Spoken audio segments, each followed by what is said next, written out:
होली होली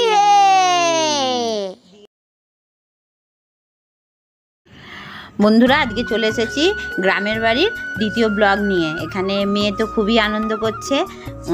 আজকে দোল পূর্ণিমা, আর ও রং মেখে একদম ভূত হয়ে গেছে। সব ছোট ছোট ভাই বোনদেরকেও মাখাচ্ছে। এই আর যে একটা বোন পেয়েছে ছোট, ওখানে একটা দিদি দাঁড়িয়ে আছে। আর ও তো নিজেও মাখছে আর অন্যকেও মাখাচ্ছে। এই যে নিজের রং মেখে একদম ভূত সেজেছে আর সবাইকে মাখিয়েছে, আমাদেরকেও মাখিয়েছে, পিপিদের মাখিয়েছে। এই যে দু বোনে এখন রং মেখে নাচানাচি হচ্ছে, খুব মজা হচ্ছে। বন্ধুরা, যারা তোমরা গ্রামের দৃশ্য দেখতে ভালোবাসো, তো আশা করি তোমাদের খুবই ভালো লাগবে। চারিদিকের পরিবেশটা এত সুন্দর, আশা করি গ্রামের পরিবেশটা খুবই ভালো লাগবে তোমাদের। তো স্কিপ না করে সম্পূর্ণ ভিডিওটা দেখতে থাকো।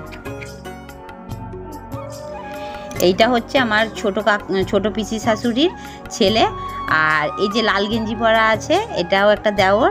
এটা হচ্ছে সেজো কাকা শ্বশুরের ছেলে। আর এটা হচ্ছে আমার মাসির মেয়ে, ভিডিও করছি বলে করতে দিচ্ছে না। আর আমি একটু নেচে নিলাম, খুব লজ্জাও লাগছিল আর বেশ মজাও হচ্ছিল, আমিও একটু নেচে নিলাম।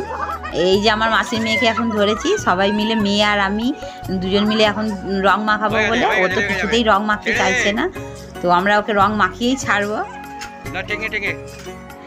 বন্ধুরা, তোমরাও কেমন রং খেলেছো আমাকে অবশ্যই কমেন্টে জানিও। মেয়ে একদম রং মেখে রেডি, আর ওর বাবাকে আমি দেখাতে পাচ্ছি না এই মুহূর্তে। ওর বাবাকে রং মাখিয়েছে মেয়ে, তো পরে সুযোগ হলে ওর বাবাকেও দেখিয়ে দেবো। বন্ধুরা, এটা হচ্ছে দোলের পরের দিন। আমরা দুদিন বেরোতে পারিনি। প্রথম দিন বাজি পোড়ানো দেখবো বলে, আর প্রচণ্ড ভিড় হয়েছিল মেলায়, আমরা আসিনি ওই জন্য। আর তারপরের দিন খুব বৃষ্টি হয়েছিল, সেই দিনও আসতে পারিনি। তো আজকে সকাল সকাল বেরিয়ে পড়েছি। মেয়ে তো খুব বায়না করছিল যে সবাই মেলায় গেছে, আমাকে তোমরা একদিনও মেলায় নিয়ে যাওনি। তার জন্য আজকে সকাল সকাল স্নান করে টিফিন করে তো আমরা মেলায় চলে এসেছি। এই সব কেনাকাটা চলছে, মেয়েরই সব কেনাকাটা চলছে। আর এসেও ওদের সাথে সব দেখা হয়ে গেছে।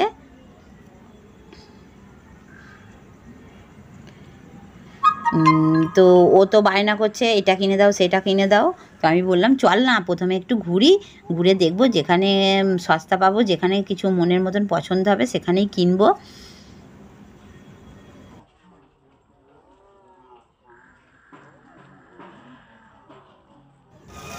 দিনের বেলাও মেলা থেকে ঘোরা হয়ে গেছে, আবার সন্ধেবেলাও আমরা বেরিয়ে পড়েছি। বাড়ির কাছে বলেই আমরা বেরিয়ে পড়েছি যে একটু ঘুরে আসি, সবাই গেছে তো আমরাও চলে এসেছি। তো মেয়ে তো আবার বায়না করছে যে এটা কিনে দাও সেটা কিনে দাও। তো আমি তো পয়সার ব্যাগও নিয়ে আসিনি, আমি খালি দাম দর জিজ্ঞাসা করে চলে যাচ্ছি। একটু মজাও লাগছিল বেশ ঘুরতে, হাতে পয়সা নেই তবুও ঘুরতে বেরিয়ে গেছি।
মেলা ঘোরা কমপ্লিট হয়ে গেছে, এবার বাড়ি যাওয়ার পথে ওর বাবা আমাদের সবাইকে ফুচকা খাওয়ালো। তো আমরা এখন ফুচকার দোকানে দাঁড়িয়েছি।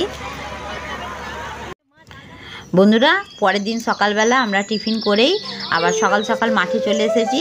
আলু তোলার জন্য। তো আমাদের বেশ খুবই মজা হচ্ছিল, মেয়ে এসেছে, মাসির মেয়ে এসেছে, আমিও এসেছি, বেশ ভালোই লাগছিল, জীবনে কোনো দিন এটা করিনি। আর এখানে সবাই মিলে আলু তুলছে, মেয়েও তুলছে, আমিও তুলছি, আমার পিসি শাশুড়ি এসেছে আমাদের সাথে, একটা ননদের মেয়ে এসেছে, ননদ এসেছে, একটা কাকা শ্বশুরের ছেলে এসেছে। তো সবাই মিলেই আমরা আলু তোলাতে ব্যস্ত। কাকি শাশুড়িও আছে, এটা আমার ননদ। এই যে এখন মাসির মেয়ে দাঁড়িয়ে আছে, তুলবে তুলবে ভাবছে, কিন্তু এখন তুলতে নামেনি। তো আমরা গিয়েই শুরু করে দিয়েছি। ও অনেকক্ষণ ওয়েট করার পর সব কিছু দেখে বুঝে তারপরে নামলো। কি সুন্দর দেখো, গ্রামের পরিবেশটা দেখতে ভালো লাগছে, চারিদিকে শুধু সবুজ মাঠ আর সবুজ।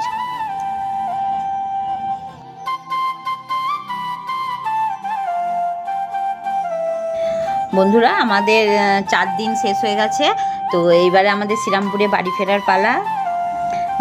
সবারই মন খারাপ আমাদের জন্য, আমরা যেহেতু বাড়ি চলে যাচ্ছি। মেয়েরও মন খারাপ, আর সবথেকে বড় ব্যাপার মেয়ের পড়া বন্ধ হয়ে আছে এই 4 দিন ধরে, ওর বাবারও কাজ বন্ধ। তো আমাদের মনে হচ্ছিল আরও 2 দিন থাকলে হয়তো ভালো হতো, কিন্তু কিছু করার নেই, আবার আসবো। আর এখানের একটা রীতি হচ্ছে যে বাড়ি ফেরার সময় সবাইকে আলতা, মানে খালি পায়ে যেতে নেই, সবাইকে ওরা আলতা পরিয়ে দেয়। তো আমাকেও পরিয়ে দিচ্ছে, আমিও পরে নিলাম, বেশ মজাই লাগছিল ব্যাপারটা।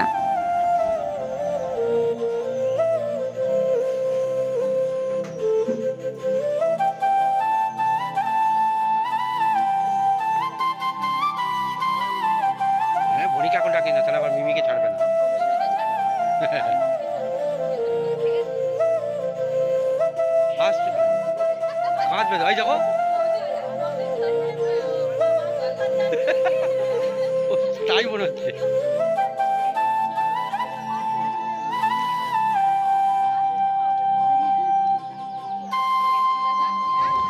সকলকে বিদায় জানিয়ে আমরা শ্রীরামপুরের উদ্দেশ্যে ফিরছি। তো এখান থেকে আমাদের হেঁটেই যেতে হবে বাস স্ট্যান্ড পর্যন্ত।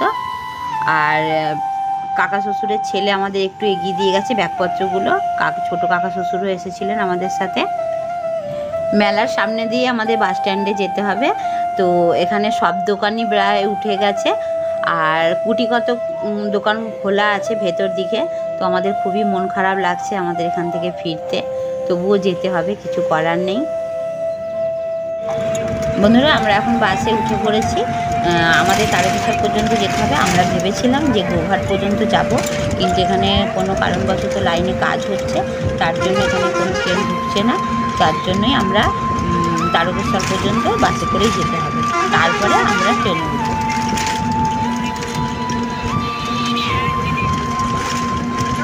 বাস থেকেও যে দৃশ্যগুলো দেখা যাচ্ছে খুবই সুন্দর লাগছে। এটা হলো দামোদর নদ। বন্ধুরা, এটা বিশেষ কারণবশত ভিডিওটা পুরো সম্পূর্ণ করতে পারলাম না। তো আশা করি ভিডিওটা তোমাদের সকলের ভালো লেগেছে। দেখা হবে নেক্সট ভিডিও। ততক্ষণ ভালো থেকো, সুস্থ থেকো।